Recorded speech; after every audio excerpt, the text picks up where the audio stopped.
Welcome back. We're in August. We're in the dog days of August. We're getting ready for the season to start. We have a lot of information from training camp, and today we're going to bring you our top picks in each round. I'm Chuck Silver. This is Chris Rooney. We're here with Occupy Fantasy as part of our partnership with DraftKings this summer to bring you the highest quality best ball content. Chris, it's been a while, but we have a lot to talk about. How are we doing, man? Chuck, I'm looking forward to wrapping up training camp in the final week of preseason here and getting on to real meaningful action in the NFL. We have, just as a quick reminder, a free set of best ball tools on occupyfantasy.com. The first of which you see on the screen right now is our ADP tracker. This is tracking a 7-day moving average of average draft position here on DraftKings, who we are extremely happy to be partnered with to present this content with you once again here in August Best Ball Week. We also have a Stack Seeker tool, which I will highlight a little bit later on in the show as I go through building a roster. Today's show is all about value, the best pick in every single round of a DraftKings NFL Best Ball draft. Also, just our favorite picks in each round, right? So we're going to give you our takes as we wrap up draft season here. And Chuck, not just obviously, yes, a best ball focus. That's why we're doing this show. But I think some of the stuff we're going to talk about also has crossover value for everyone getting ready for their home league drafts and everything like that, because it's that time of year once again. Yeah, absolutely. There's going to be differences between leagues and the scoring and whatever, but for the most part, I think this is probably one of the more applicable videos that we'll make that you can use in your home leagues. So I did jump into a $15 million millionaire contest, the $20 flagship contest DraftKings is offering with $2 million to first place. And we do have the first pick today. I don't think we've had a first pick on any of our shows just yet. So let's just dive right on into that. And yeah, at the 101, Jamar Chase is my favorite pick. You're not going to get the 101 every single time that you jump into a draft, Chuck. So I can tell you that I actually kind of prefer drafting at the end of the first round. I just feel like some of the combinations of players that I can get when I pick between like 9 through 12 just seem to be a little bit more interesting to me. So that's a way of building up to the fact that my favorite player right now to draft in this round in general actually is Puka Nacua. I have him ranked fairly highly. I think in one of our first videos of the series, I mentioned that I like him a lot. I wasn't really too concerned with this Matthew Stafford injury news until the last couple of weeks, but I am feeling a little bit better that he has returned to practice, obviously. Yeah, and Puka fell a little bit, but we really saw Devontae Adams fall a lot, so that's something I want to take advantage of if you're drafting this week. But for me, if Jamar Chase is off the board and CD Lamb's available, I'm taking CD Lamb, so I'm getting him anywhere from picks 2 through 5. A lot of people are starting with Jamar Chase and then 3 running backs, and Mm-hmm. people are not taking Justin Jefferson anymore. Seen him fall as far as like pick 9, which seems insane to me, but people are worried. So Yeah, I think I got Jefferson like eighth or ninth last night when I was doing a couple drafts in one of the contests I had. So definitely happy to mix him in as well. Behind Puka Nakua, I do think I'm pretty underweight on running backs in general at the top of the draft board here, with the exception of one player that I'll talk about in a second here. I'm not going to beat the allegations that I hate running backs. That is something that our Discord has been talking about pretty much every single day when I'm sharing some of my teams, when I'm talking about some of the things that I've been monitoring throughout the summer, looking at my exposures. Yeah, they kind of confirm I do in fact hate running backs. I'm going to be naming like 6 receivers for the first like 8 or 9 rounds that we go through here. So no surprises coming for anybody that's familiar with me and how I approach these contests. I'm on the same page. Yeah, most of my in the first 7 rounds, only one of them is a running back, and I think it's the same guy that you have in round 2. So why don't we talk about that as we wrap up the first round here? And there's a little bit of news that's going to impact the beginning of the season. I think we're talking about Devin Achane with the Miami Dolphins, who I do have ranked as my number 1 running back for this season. So that's why I'm happy to take him as a value in the second round. And he is dealing with a little bit of a ambiguous soft tissue situation. I think it got clarified in the last 24 hours that it was a calf strain. I kind of like that his ADP has fallen a little bit, Chuck. I'm glad that I can get him closer to a spot that he was being drafted at the beginning of the draft season, if that makes sense. So I can add a few more shares of Achane to my exposure here. So they're saying they're optimistic he'll be back for week 1, but even if he misses a couple of weeks, once again, we're not necessarily worried about that. We're thinking about the end of the contest here. Well, we had someone in the Discord ask specifically about Achan and, how do we feel about him? And I've been thinking about it, and it's like I think we've mentioned this before. If you could guarantee me that he was going to play 17 games, him and Tua, he would be the 1-2 at worst, I think. Mhm. And so we're playing for the upside. Hopefully, the upside is, the entire season. That remains to be seen if he will, but I'm taking him pretty much anywhere in the second round, especially you mentioned that you like drafting at the end of the first round, which I prefer too. Picks like 9 through 12 just feels so good getting Nico Collins, Amon Ra, or Malik Neighbors. And then if Brian Thomas is there, I love taking him. Puka, I've seen Puka fall, so you can double up on those guys too. But Devin Achan's always there now. And so starting with a top wide receiver and Devin Achan seems like a pretty good deal to me. Yeah. So typically I'm going to go like mostly zero RB, but I've found myself doing these kind of hero RB builds around Devin Achan. I've got so much of Achan. I think I have like 20 to 25% on my teams right now that I kind of need to force myself to take other players. And the player that just came off the board in Chase Brown is someone that I don't have nearly enough of, I think, because of the fact that he gets drafted right alongside Achan here. So that is something as I build out my rosters at the end of the draft season here, I am still trying to be mindful of. I do want to add Achan, but intelligently. I don't want to just blindly select him every single time, if that makes sense. Yeah, and I have a bunch of Ashton Jonty, and so I'm gonna take him when he falls a little bit, but I'm gonna prioritize Achan for now. And Chase Brown, it's like I thought that he was a decent value when he was going at pick, the late 20s. I wasn't clicking on him that much, and now he's probably going where he's supposed to go. And it's, I'm a little bit hesitant to click on him, but it seems great, especially in the full PPR that DraftKings is. The I guess we can look at some of these moves in the last week, largely because preseason, as HN comes off the board, I didn't think I would have a shot at him here. Picking number one, a little bit of a different range here that we're coming up on.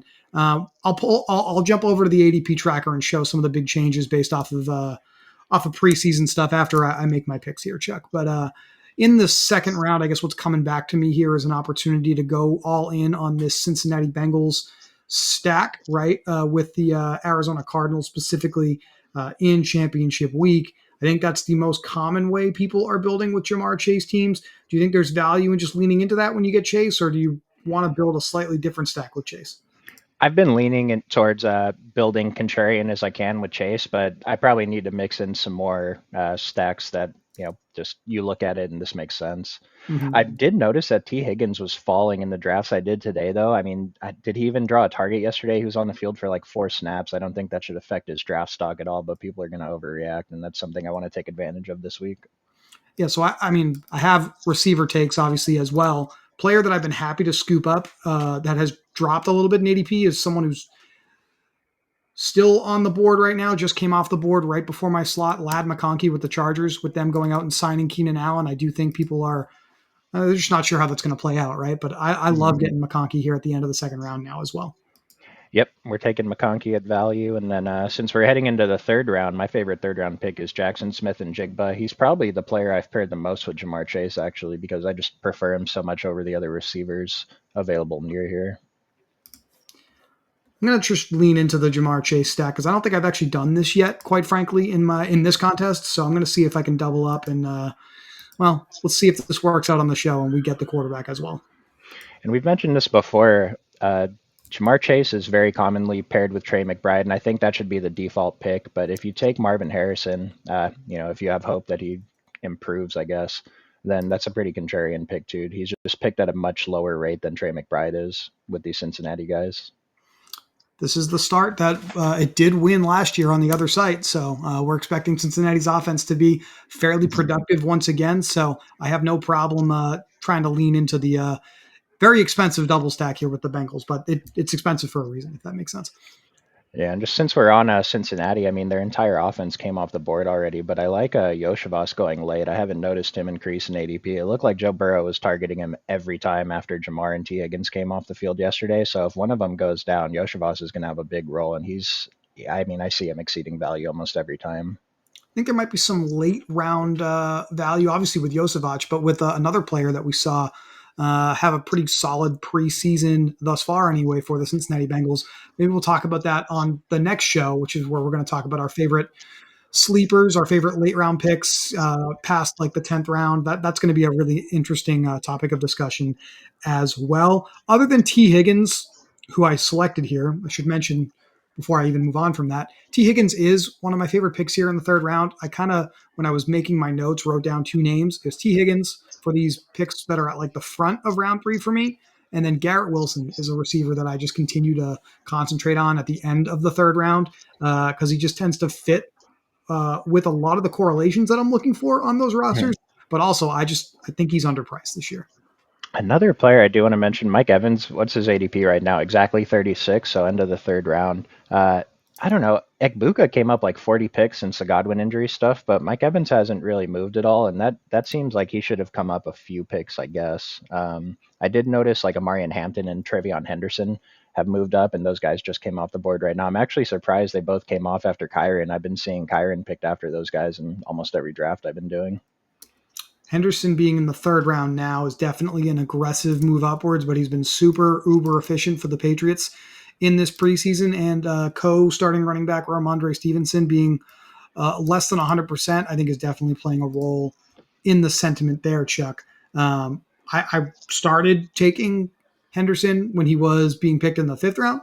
I don't really know how I feel about the third round value, but obviously, I mean, proof is in the pudding when it comes to September, maybe there with Travion Henderson. I think he's going to be a really phenomenal player this year. You're right on with Mike Evans. I do think he's a great value in this spot as well. Round 4, it's coming back around to me, and I'm going to cheat a little bit here and dip into round 5 because in this spot, I think basically if you have any of picks like 1 through, I'll say 5, as like your starting slot, you can probably pull this off most of the time. I do like the Jalen Hurts and Devontae Smith stack together. I have a ton of this Eagles offense in general, but that's probably the most common way that I'm stacking the Eagles, if that makes sense. I don't mind it. I need to get more Eagles exposure. I barely. It's not just Jalen Hurts. I'm not really clicking on these guys at all. The majority of my teams, I try to have at least one elite quarterback. So it's no surprise to me that I actually do like Jalen Hurts a little bit more in this fourth round. And I'll just say this about these elite quarterbacks, and that's going to be Josh Allen, Lamar Jackson, Jaden Daniels, and Jalen Hurts, and that is where I'm going to draw the line. I do think they're all fairly interchangeable with the production that we expect and their skill sets as far as rushing production paired with elite passing production. I'm going to take the value at the end of that group with the fourth ranked one by ADP pretty much every single time, especially when you're considering Jalen Hurts probably has a little bit more built-in rushing touchdown equity, the way they use him in this offense with that tush push, right? So I think there's a case to be made that he might actually be the number one quarterback there as far as like median outcome is concerned for fantasy scoring because of the rushing touchdowns. So I actually think he's slightly underpriced compared to these other guys. But I I'm like it. not going to really get into a passionate argument about it because they're all really good. Now I'm on the same page. Um, Terry McLaurin, this is the earliest I've seen him go in the drafts I've done today. I mean, he probably should be going around here, but I've seen him fall late in the fifth almost every time. And it's, once the news comes in that he's playing, he's going to jump back to close to where he was. The only concern is he's missed a little bit of training camp getting into the motions of the season. But, I mean, it's still a value if he ends up going here. And Brees Hall, what a fall. Yeah, well, we'll get into that in a little bit here because I think there's a reason for that, and I'm actually leaning into that reason quite a little bit. Braylon Allen, of course, but we'll give a little bit more love to Braylon Allen's situation when we get to that portion of the draft. Be an absolute disaster if this person double tapped the quarterbacks. I wasn't expecting that, so we are going to get the double stack here, and then I do think I'm going to actually. As we look at what's available by ADP here, I actually do like Ken Walker a lot. I know a lot of people Yeah. are a little scared of his injury situation, but I've been clicking on him when I need a running back here. He's my favorite one in this range. I've already mentioned Devontae Smith. With the specific build that I'm going for, I think Jalen Waddle makes a ton of sense because that's the week 16 pairing for the Cincinnati Bengals this year. So already thinking about building out the rest of that playoff correlation for Cincinnati since I'm so boxed into that with this roster the way I started it. Happy to take Waddle here. There's a lot of speculation that Waddle might be underpriced because brain fart there. Tua does not really have great chemistry right now with Tyreek because of what's been going on this offseason. Tyreek coming off the wrist injury. So kind of happy to potentially get an underpriced Jalen Waddle, slightly aggressively ahead of like low 50s in ADP here, but don't pick again until pick 72. So if I want to do it, got to do it now.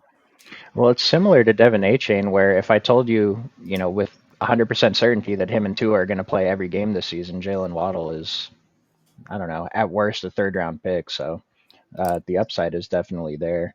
I think in rounds 4 and 5, though, like my top fourth round pick is Tet McMillan. I know he doesn't like being called that. I don't know how to pronounce his name, but I think as long as you take a wide receiver or one of the elite quarterbacks, then that's correct. Any of the wide receivers is probably an okay pick.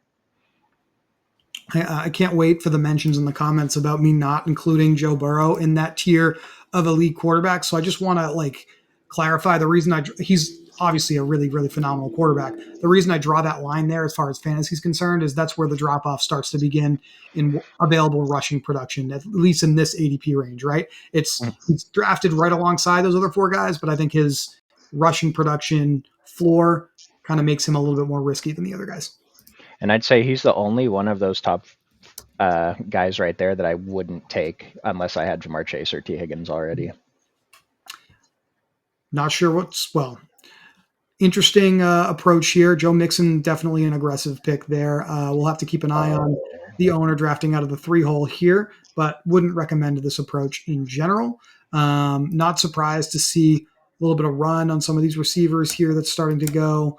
I think we'll start to see the second tier of quarterbacks go a little bit. Let me look at the 5th round again here. Some of the guys are starting to come off. Again, loving receivers. Calvin Ridley, DJ Moore are receivers that I definitely tend to click on. A little bit of an aggressive slide for Devontae Smith that I didn't expect to see here toward the end of the round. But that's obviously a phenomenal pick. It's my favorite in this round. But in general, I guess I am still looking at the receivers here, Chuck. Yeah, like Sutton fell. Sutton was my top pick in round 5. I think he goes right at the 5-1, so he fell a little bit. But to see Egbuka go ahead of him, I mean, I'm not saying it's incorrect, but it just, Sutton is the very clear wide receiver one there. Remember when we used to take him in the 3rd round very early on? And I mean, he has a better quarterback now than he had then. It's extremely surprising.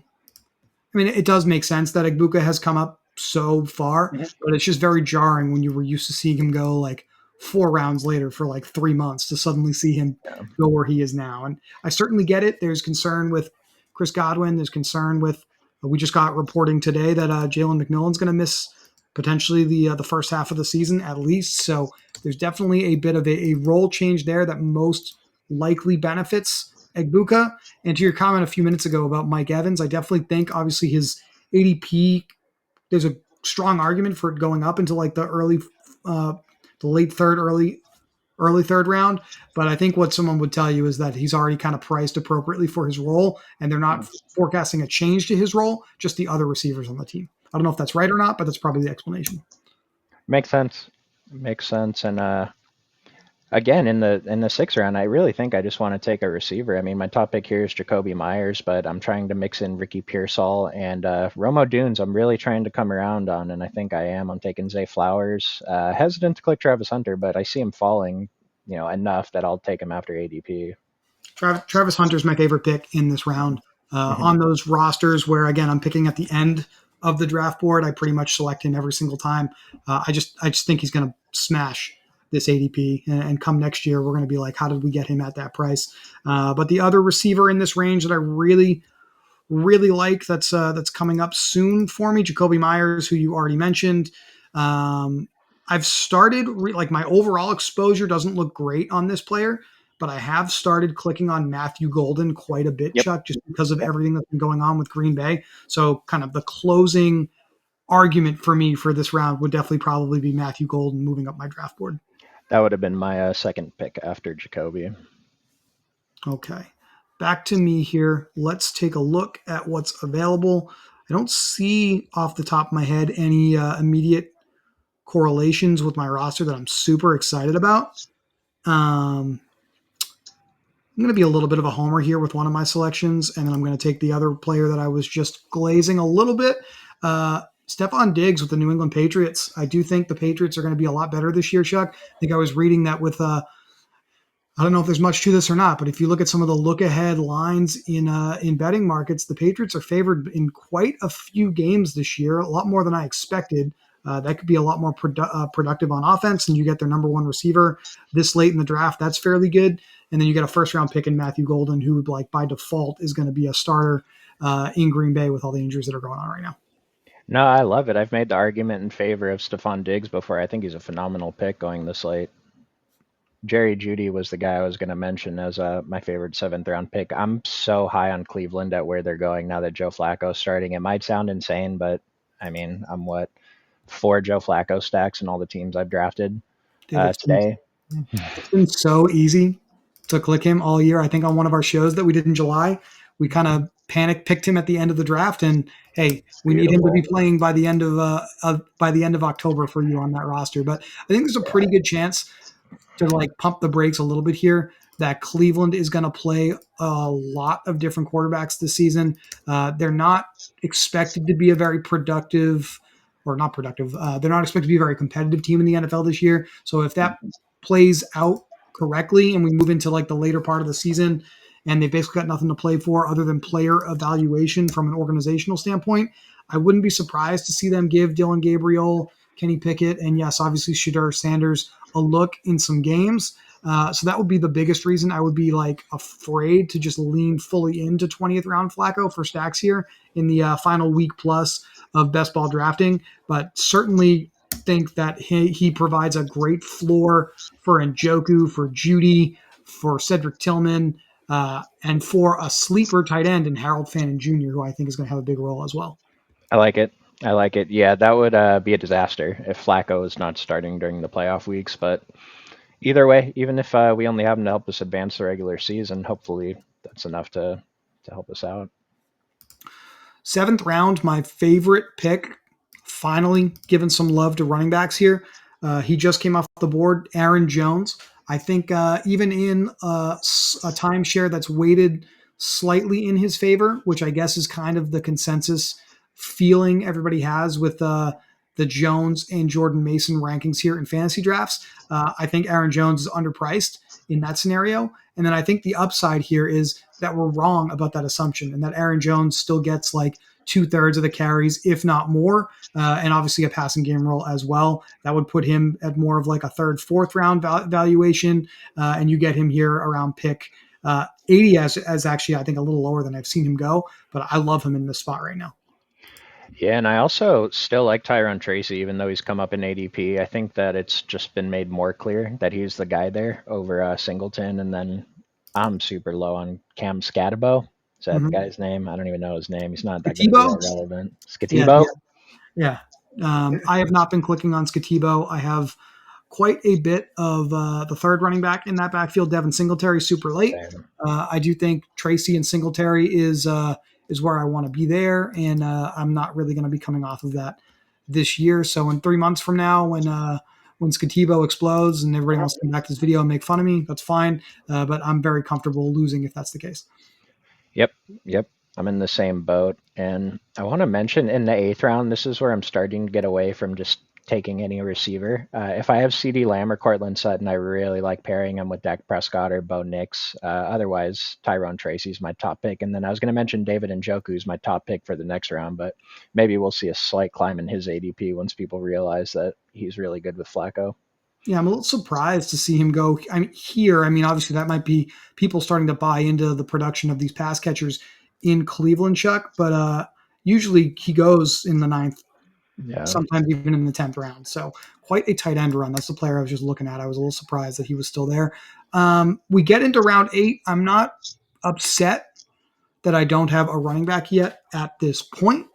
Obviously, it's pretty much time to consider that, though. I think I've pushed this about as far as I'm willing to go, and the player that is up by ADP is obviously the most interesting one people want to talk about with the trade situation that's currently lingering here. But the player that I'm going to take is going to be Jalen Warren with the Oh, Steelers, because I do think that he is locked into a strong role here. I don't think Caleb Johnson has done much to inspire a lot of confidence in the fantasy community here, Chuck. So that's why I'm leaning towards Jalen Warren here.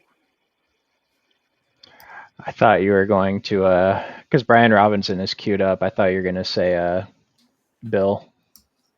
Oh, you thought I was going to take JCM here? No, I'm curious to see where JCM goes at this point. Um, I do think that there's definitely something interesting there going on in Washington. So I guess, hit me with your gut reaction to Washington being willing to move on from Brian Robinson and start somebody else. We think, and everybody seems to think it's JCM.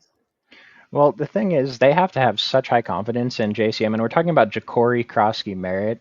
He was a seventh round pick for the Commanders, and apparently he's really good at football. So good that they're willing to move on from Brian Robinson. I mean, Austin Eckler is not the youngest player, and so if they're willing to move on from Brian Robinson, that means that they have to like JCM. We did see Chris Rodriguez start yesterday, and I wouldn't hate taking him as like a 19th, 20th round flyer, but I don't know. I'm curious. Like, do you think that he ends up higher, JCM? Like, is he going to be going in the eighth, ninth round by after the next preseason game, even if he sits? So Brian Robinson's ADP has been, last time I pulled a hard update, around pick 83, right? So what is that? The end of the seventh round, the beginning of the Mhm. eighth round. So, and as he comes off the board here, I guess that's the fair expectation, right? If your ADP is a reflection of how valuable the role on that team is perceived by the market, then the rational thing to assume is, okay, well, he's just Brian Robinson now, so we should take him where Brian Robinson's being drafted. I know it doesn't really work that way. I know people have different perceptions of different players, but that's where my mind goes. Once I see him start to go higher than that, I'm going to be a little scared to click on him. Okay. Okay. The other factor there is I'm not sure we've seen the last of Austin Eckler, who was super productive when he got Mm. his opportunities to be the front man for them last year, and suspiciously absent in the week 2 preseason game on Monday Night Football. I wonder what that really means. Is he being protected because he's super valuable in this offense? Yeah, Super old. You got well, you got Chris Rodriguez and JCM getting extended run in that game, even into the second half. Like I think the tendency there, it seems to suggest that Eckler, at least to start the season, is going to have a pretty phenomenal role. And right now, I don't think the market is really buying into that. Look, it's hard to argue. Go buy the old expiring canned goods over the fresh new exciting toy that just dropped in. I get that, but I just think Austin Eckler is probably the safer pick right now, especially at a cheaper cost. Yeah, I don't disagree that JCM has a higher upside, but Austin Eckler is definitely the RB1 to start week 1 anyway. I shouldn't say definitely. I'm not sure. He should be the RB1. I'd be surprised if he didn't take the first snap. I'm a little surprised. This draft is all over the place if you're paying attention to the guys drafting near me. This guy just took 3 quarterbacks in a row. What do you, other than the risk of getting that integrity contest email saying, hey, we've thrown out this contest, that would be super, super disappointing. How do you handle, I guess, unpredictability in the draft room when you notice that it's going on near you? Do you start to reach a little bit for players that you want to get because you can't anticipate what your opponents are going to do, or like do you just ignore that entirely and not worry about it at all? I said something like this before. If there's one player I'm going to be disappointed about missing out on, even if it's ahead of ADP, and even if I have other players still available ranked ahead of him, if that's the only guy that's going to, if I need a stacking partner or something, I'm just going to take my guy. But usually that only happens when it's a quarterback like this. Like, I don't know. If I needed a quarterback, I'd probably make sure I get one. But you know how comfortable I am with the end of draft quarterbacks, so I don't mind if I miss out right now. I mean, Geno Smith, why? What? Yeah, it's, I don't There's know. there's multiple people doing weird stuff. Mixon and Geno Smith went because Mixon I saw go ADP like his ADP is like 120. I saw him go pick 150 earlier. Geno Smith goes past pick 150. It's a good room, dude. Yeah, as long as we actually get the contest to go off the board, if that makes sense. All right, it's gonna come back to me here. Zach Yes, Ertz sir. comes off. I am not going to take Cam Scatibo. I am going to lean into the double stack that I just tapped into, though, and I'm going to take Jordan Love. I'm not really worried about the thumb injury on his non-throwing hand, so I'm happy to tap into him. And then I hit somebody else on my radar I wanted right here. Is it Tucker Craft? I thought about that but it would be my fourth Packer. I know that sounds like a weird thing to be worried about here, especially because I don't have any tight ends yet. But barring, I guess, a Brian Robinson trade here, I think when you're building a roster the way that I have, I'm looking at these guys like Javonte Williams, Nick Chubb, Ramondre Stevenson as kind of the best picks in this range because they have that upside of being the number one running back in their offenses. So real quick, Williams or Chubb? Williams. Okay.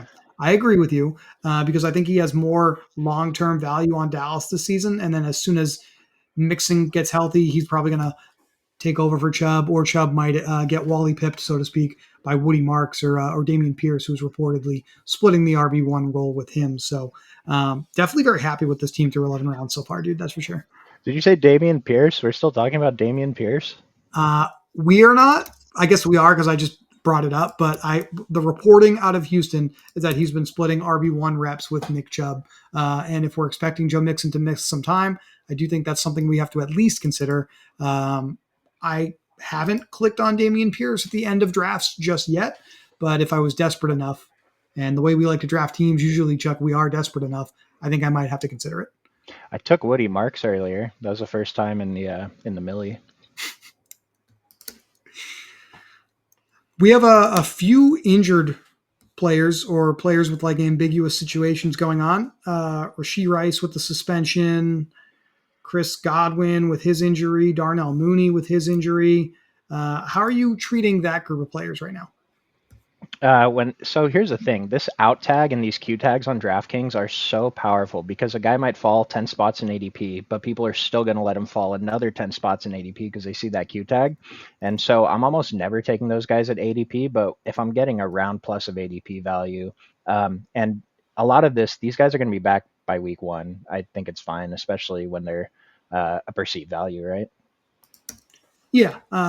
I'm catching the falling knife for sure with Rashee Rice. I don't have any problem with that because of his per game upside. The aggressive suspension the NFL is seeking is obviously a little concerning, but we're taking a risk there that he isn't going to give us a zero in the playoff weeks, and I'm fine with the cost of it at this point, if that makes sense. Godwin, I got a lot of early in the draft process, so I know I have some pretty poor closing line value there. So I actually am pumping the brakes on selecting him unless I need the correlation with Tampa Bay. And then I probably want to start clicking on Brandon Ayuk a little bit more. We probably should be optimistic about this cautious approach that San Francisco is taking with him and waiting to bring him back when he's fully ready. If he comes back at close to or just straight up at 100% in the middle of the season, then he is going to be an incredible asset late in the season to have. My thing is, I need Brandon Ayuk to go back to 2 seasons ago. He was on that team I had that finished 33rd in this contest. Actually, he contributed in week 17, if I'm not mistaken. But I don't know. He was really bad last year. Maybe he was playing hurt. But you're not wrong. It's worth the risk. And Bryce Young, like these quarterbacks are going so early. I was going to mention that in these rounds, I really like to start taking quarterbacks if I don't have especially if I don't have one. I definitely want at least one, but probably two by now. But yeah, I think these are really good quarterbacks rounds. The wide receivers don't really excite me. Keenan Allen jumped in price like we said he would, and Jaden Higgins I'm still clicking on. Yeah. So just to get us caught up a little bit, in the 8th round, where I went Warren Reed, my favorite pick in the 8th round is actually Jaden Reed. I think I'll take the walking boot discount we've gotten. In the 9th round, I like Michael Pittman, the receiver from the Indianapolis Colts. He's my favorite pick on average that I've been able to select there. Njoku, we get into rounds 11, 12, which is where we are now. I like Travis Hunter a lot, so I tend to click on Trevor Lawrence, his quarterback, quite a bit. And then with my Eagles exposure, I mentioned the Hurts and the Devontae Smith double stack that I like to click on. Dallas Goedert in round 12 is typically who I am clicking on to get some Philadelphia exposure. Nice. Yeah, I need to start doing that too with Dallas Goedert. And just speaking of that, I don't believe. Well, I have Trey McBride, so I don't know if I have to be super aggressive. Let's just make sure that's week 9 for Goddard, and McBride is week 8. So I actually think I'm just going to do that. I'll probably still take a third tight end here, and then let's see.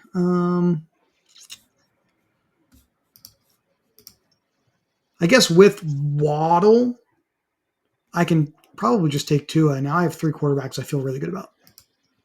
Nice. So, and I still think the value most people would consider Joe Burrow an elite quarterback. I gave my little spiel earlier about the fantasy application of that terminology. Don't want to get too caught up in that. But a lot of people would say, hey, if you draft a quarterback so early like a Joe Burrow, why take three? Usually you should only take two. If that quarterback doesn't play well for you in the playoffs, and you probably don't really have a chance. I think it's a little short-sighted to look at it that way. We want to have as many shots at high upside game stacks as possible in those playoff weeks if we're fortunate enough to get there. So even when I get one of these elite quarterbacks, Burrow or above in the first, four, or I guess in the third or fourth round of drafts, because that's where they go, I'm still looking to take three quarterbacks pretty much every single time. I don't know if you feel differently, but just figured I'd clarify that. No, I pretty much take three quarterbacks every single time.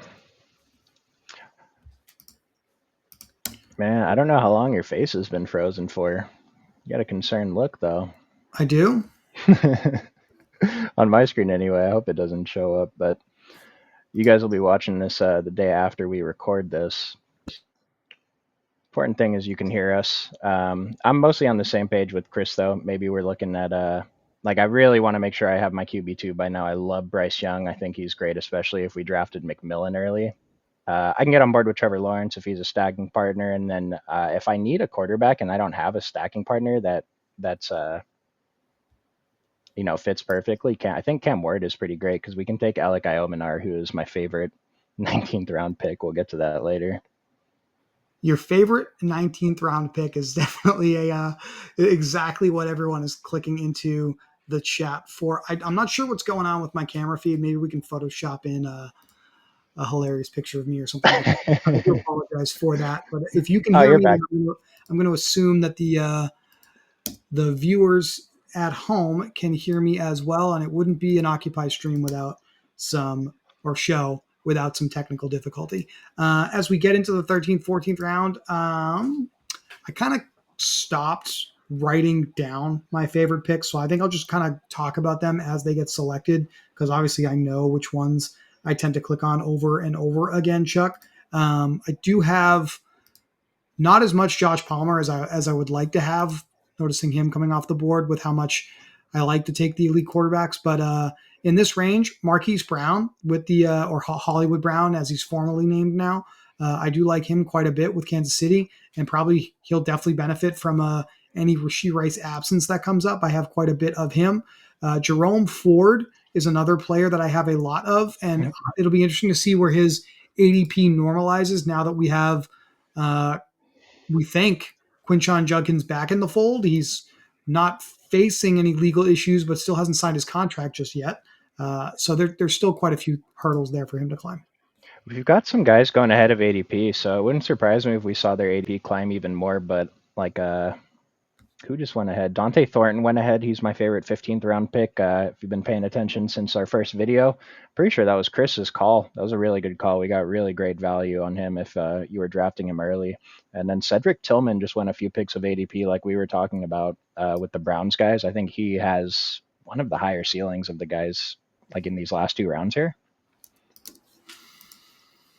Yeah, I've had a ton of Ford pretty much all year at all of his various ADPs. It seems like he's sliding back down to where he was at the beginning of the draft season when everyone thought it was going to be Judkins just automatically taking over. So I'm happy to grab him as his ADP slides a little bit, because I still think he's going to start the season as the primary tailback for them. Yeah, and Samson's going ahead of him. I've clicked Samson a few times, but I'm just going to be a lot heavier on Jerome Ford. We kind of already know he's good enough. Samson could be great, sure, but I'll take like kind of like what Chris was talking about earlier with the safe pick. I don't know if the upside of Samson is enough to pass up on a sure thing. Not What's as your sure of a thing as we know with Ford. what's your thought on this backup Miami situation at running back with Uh, Jalen Wright and Ollie Gordon? are we overreacting to preseason? Because Jalen Wright is not great, and Ollie Gordon looks like a stud, but Yeah, it's that's like that's pretty much 20 exactly carries. why I brought it up. Doesn't feel great to have a ton of. No. All right, I just had to make sure I picked before the time ran out, and I love pairing Okonkwo with Cam Ward. I'm not doing that on this team, but I just think there's a decent floor of production at tight end there, and I think now we're done at the tight end position. I got three of those. I got my three quarterbacks. I can just hammer running back, receiver as we close out the contest here.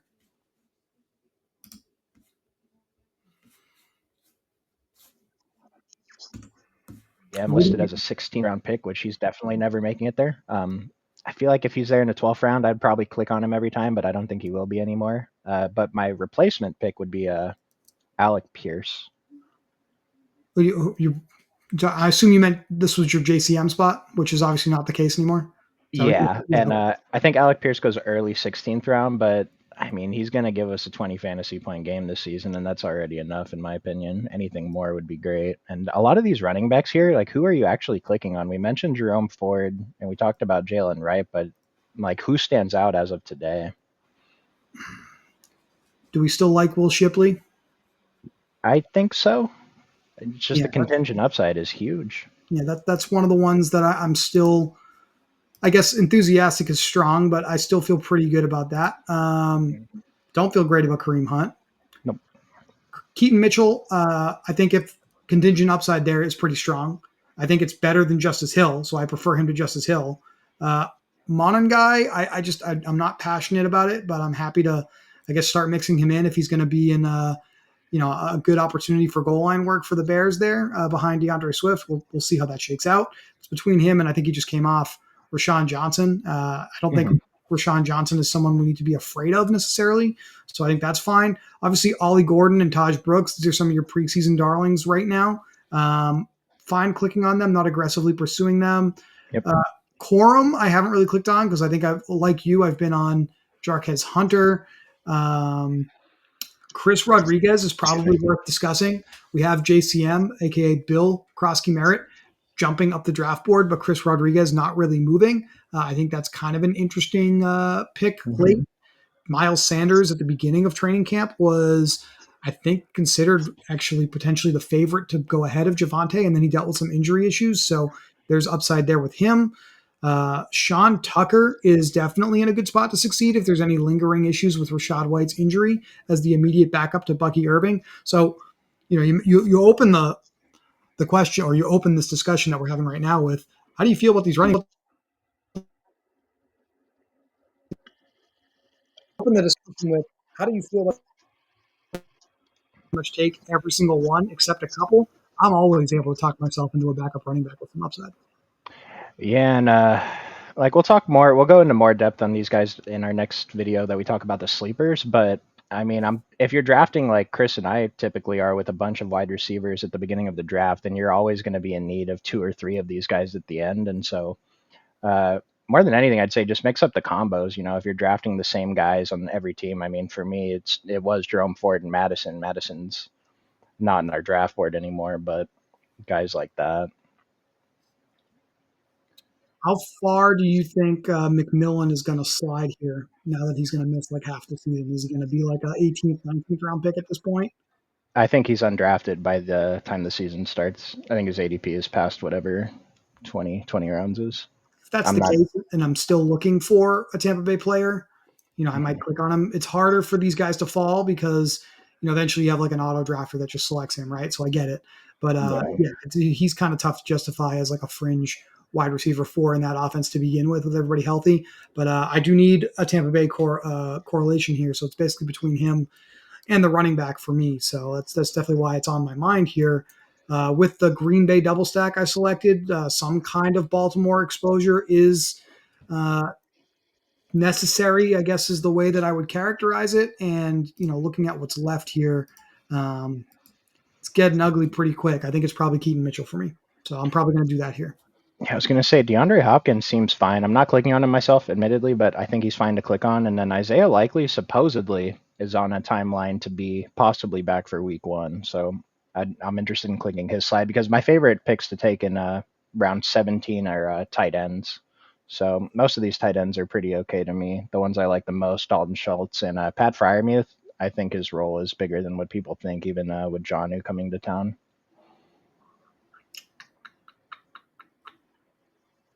Hmm.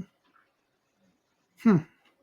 Would you take Yosevich when you have Jason Higgins already, or do you think that's a little crazy? I think it's fine on this team. It just, if you're missing T or Chase, then you're kind of guaranteed backup production. This came up in the Discord about like taking handcuff running backs, and I was initially against it, but I think Brian kind of talked me into a little bit. And here, I think your wide receivers are strong enough that this is fine. All right, I'll allow it. If it's Cincinnati's year, shout out to Moose, who's probably going to watch this back once the show comes up. Then this is the team that we'll be rooting for sure. Um, I got 3 picks left, and I think it's pretty. I'm mostly concerned with that Tampa Bay correlation for the Dolphins in Week 17 because now I got a Week 17 with Green Bay. I got a Week 17 locked up with Cincinnati. I've actually got all 3 playoff weeks locked up now with Cincinnati. So hopefully Sean Tucker makes it back to me. I'm not gonna hold my breath on that because he is kind of been rising fairly recently. Although I guess in the last week or so I haven't really seen that as much. Do they have did they have like a back of roster wide receiver, Tampa Bay? Like that just randomly would catch like a 60-yard touchdown? I mean, in the Tom Brady days, for sure, we had names that we could have rattled off here. Let's. Trey Palmer. I think these guys are cut candidates, though. That's the only thing. I'm not sure they're going to make the roster. Trey Palmer, Sterling Shepard. That I mean, it's going to be McMillan, right? If he doesn't get selected, right? That's your Yeah. late round. I mean, if and when he's back on the field, we would expect him to have a role, right? You got some of these other. Ryan Miller, I think, has gotten some run in preseason. I don't think anyone else here is really a realistic threat to have passing game production at receiver for them. So Okay. Okay. I was going to mention Kate Otten going kind of late too. I like him as if he's like my tight end too. That feels pretty good. yeah, I don't. I mean, I don't need a tight end on this particular roster or another tight end. But when we get to our sleeper show this week, he's actually.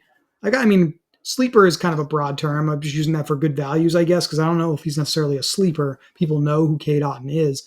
I just think he's undervalued for his role. I think it was last year we looked at.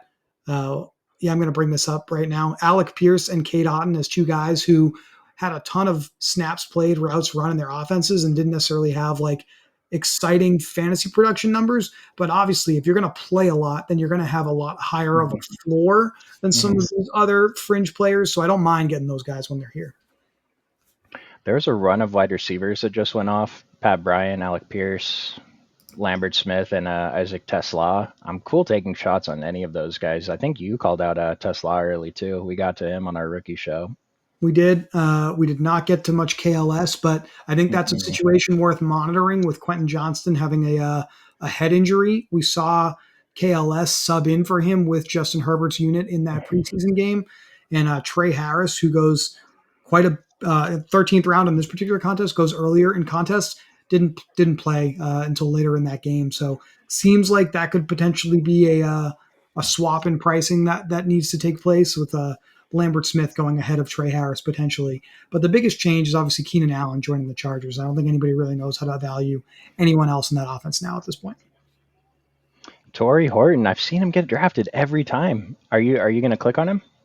I have been clicking on him. Okay. If he's going to be in 3 wide receiver sets for the Seahawks, then I definitely want to have some exposure to him. It's really hard to see anyone other than JSN and Cooper Kupp getting like a phenomenal value of work in that offense, right? Yeah. I mean, Charbonnet is probably more valuable than the wide receiver 3 there.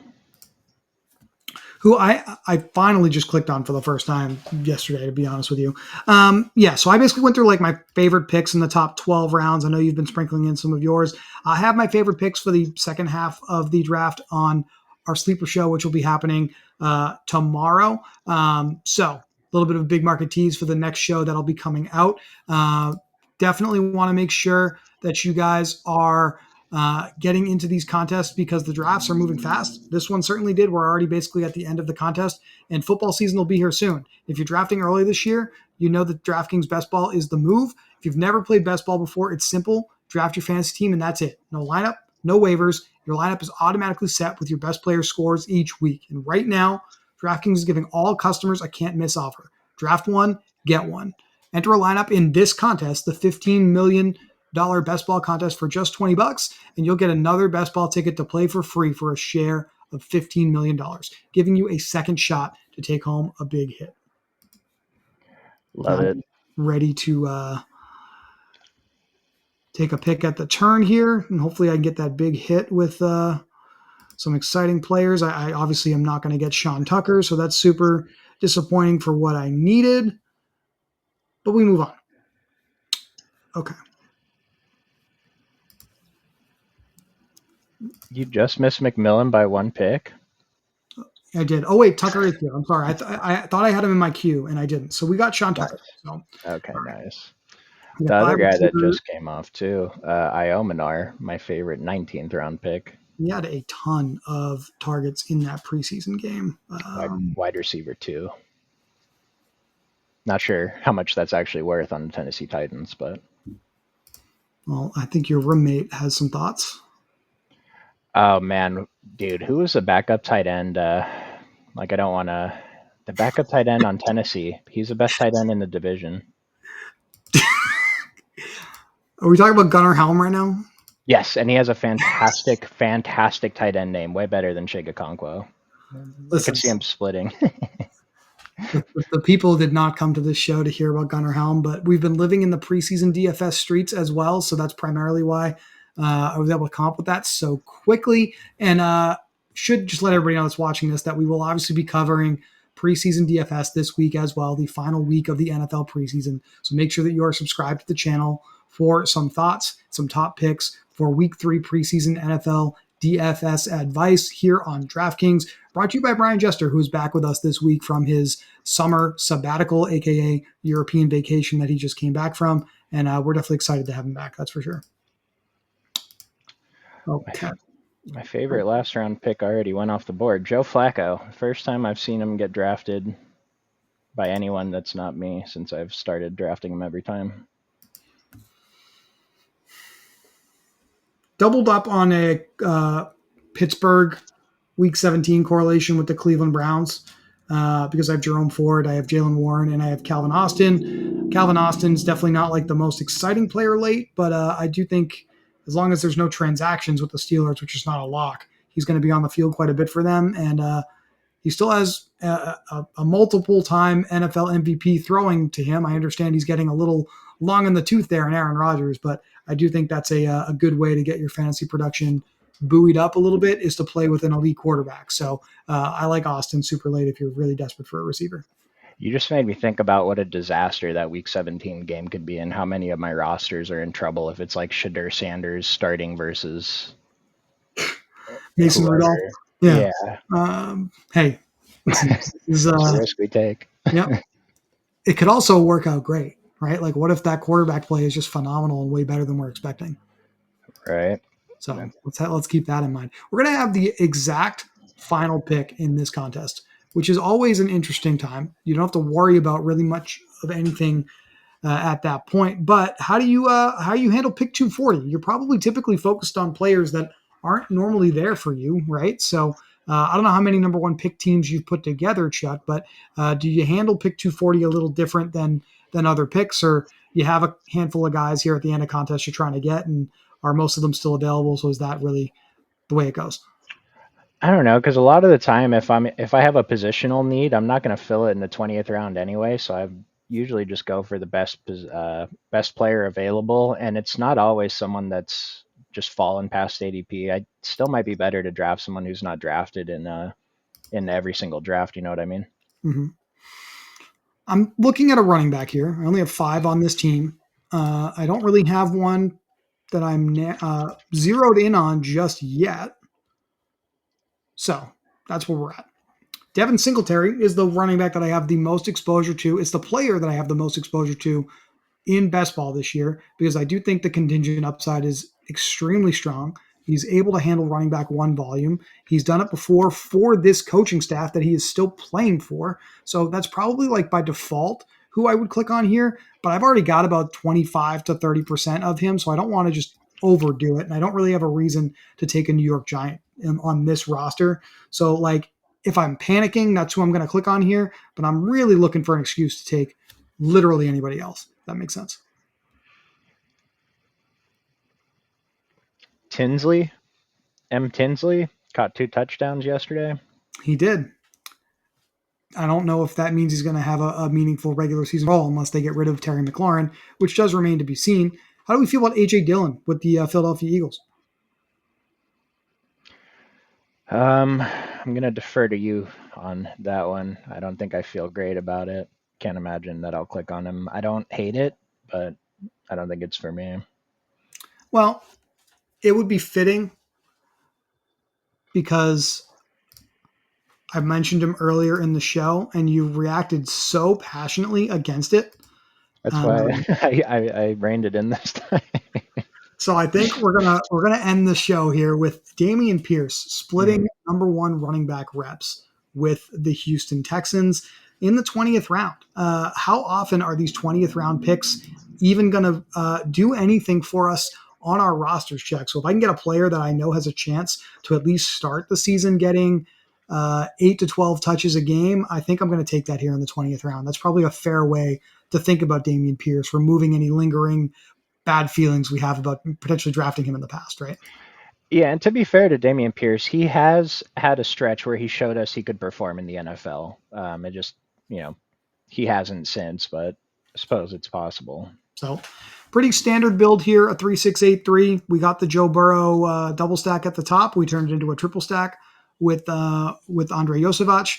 We got a Green Bay double stack as well with Matthew Golden, Jaden Reed, and Jordan Love. And we went with Tua and Jalen Waddle as a stack. And we were able to successfully bring back a lot of players in the playoff weeks with those teams.